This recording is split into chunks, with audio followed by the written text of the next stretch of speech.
At just 21 years old, Katie Stubblefield underwent a 31-hour operation that replaced essentially 100% of her facial tissue. She became the youngest person in the United States to receive a face transplant. But this was not simply a new face. It was a second chance to breathe, eat, speak, express emotion, and face the world again. And behind that extraordinary surgery was a young woman whose life had changed dramatically just 3 years earlier. Katie Stubblefield was 18 when she suffered devastating facial trauma from a self-inflicted gunshot wound on March 25, 2014. The injury destroyed much of her nose, mouth, jaw, forehead, and other facial structures. Her eyes survived, but they were badly damaged. Doctors first worked simply to keep her alive. She was transported to a Level 1 trauma center in Memphis, where surgeons began the long process of reconstruction. But traditional reconstruction could only go so far. Eventually, doctors told her family that a face transplant might be the only way to significantly restore both function and quality of life. Katie survived the initial trauma, but surviving was only the beginning. At Cleveland Clinic, surgeons faced an extraordinarily difficult reconstruction. Before her transplant, Katie underwent numerous operations. Doctors used tissue from other parts of her body to rebuild portions of her face. They created a new lower jaw using titanium and part of her fibula. They used tissue from her thigh and Achilles tendon during earlier reconstruction. They also used a distraction device to gradually reposition her eyes. The goal was not simply to change how Katie looked. It was to give her basic functions back: breathing, eating, speaking, and eventually, communicating through facial expressions. Over the 3 years before her transplant, Katie was hospitalized more than a dozen times. Her parents, Rob and Elysia Stubblefield, remained closely involved throughout the process. Katie also had to deal with the reactions of strangers. People sometimes whispered when they saw her. National Geographic reported that Katie wanted people to understand that she had been injured, but that she was recovering. There was another challenge. Katie could not see normally. She eventually learned Braille and received training at the Cleveland Sight Center. Her family continued hoping that future medical advances might one day help restore her vision. The physical recovery was difficult, but the emotional recovery was just as important. Katie had gone from being an ordinary teenager to spending years in hospitals, undergoing surgeries, rehabilitation, and preparation for an experimental procedure. And then, after years of waiting, the phone finally rang. But after 3 years of reconstruction, something happened that Katie and her family had been waiting for. A potential face donor had been found. And this time, the transplant team believed the match could work. What followed would become one of the most remarkable operations in modern transplant medicine. The surgery could not simply be improvised. For months, Cleveland Clinic surgeons practiced. They used detailed CT scans and three-dimensional models to understand exactly how the donor's facial structures could connect with Katie's. The team even used mixed reality technology to help plan the operation. Every millimeter mattered. Blood vessels had to remain usable, bones had to align, nerves had to be connected, and the transplanted tissue had to receive enough blood to survive. This was not one surgeon's operation. It involved a large multidisciplinary team, including surgeons and specialists from many fields. Then came the donor. The donor was a young woman named Audria Schneider. Her grandmother, Sandra Bennington, agreed to donate Audria's face. Audria's other organs were also donated to other recipients.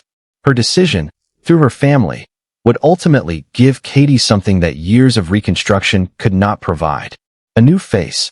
National Geographic reported that Katie's transplant became the 40th known face transplant in the world at that time. The doctors initially intended to perform a partial face transplant.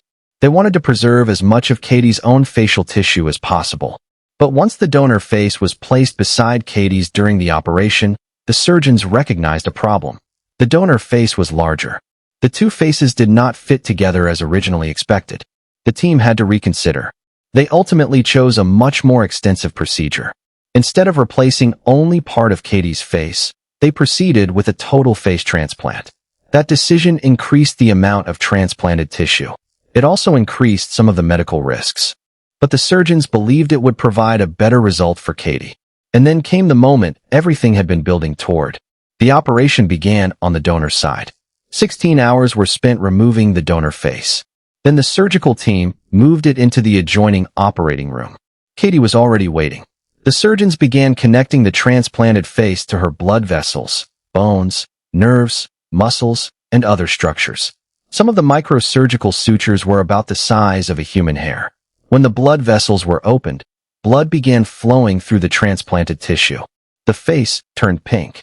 For the surgeons, it was a critical sign that the transplant was receiving blood. But the operation was far from finished. They continued connecting bones. They connected facial nerves. They attached muscles. And they worked carefully through the complex anatomy of the face. Then came the final decision. The team had originally planned a partial transplant, but the fit was not right, so they committed to the full transplant. The procedure ultimately lasted 31 hours. The transplanted structures included the scalp, forehead, eyelids, eye sockets, nose, upper cheeks, upper jaw, portions of the lower jaw, teeth, facial nerves, facial muscles, and skin. Cleveland Clinic described it as effectively replacing 100% of Katie's facial tissue. At the end of those 31 hours, the surgeons had completed Cleveland Clinic's first total face transplant. Katie had become the youngest person in the United States to receive one. She was 21, and yet, this was not the end. It was the beginning of another long recovery. Her eyelids were initially sutured shut to protect her eyes. She needed months of rehabilitation. She needed additional operations. And because a face transplant comes from another person, Katie would need lifelong anti-rejection medication. The transplanted face would gradually become something neither entirely donor nor entirely recipient. It would become Katie's own face. 1 year after the operation, she could close her eyes. She could wrinkle her nose. She could pucker her lips. And doctors could see the beginnings of a smile. Katie described the feeling simply. "This is my face." The most recent detailed public updates from Cleveland Clinic show that Katie's recovery continued well beyond the transplant itself. By 2021, Katie was still undergoing intensive therapy and rehabilitation. Her family described her recovery as an evolving process. The goal was not simply to look different.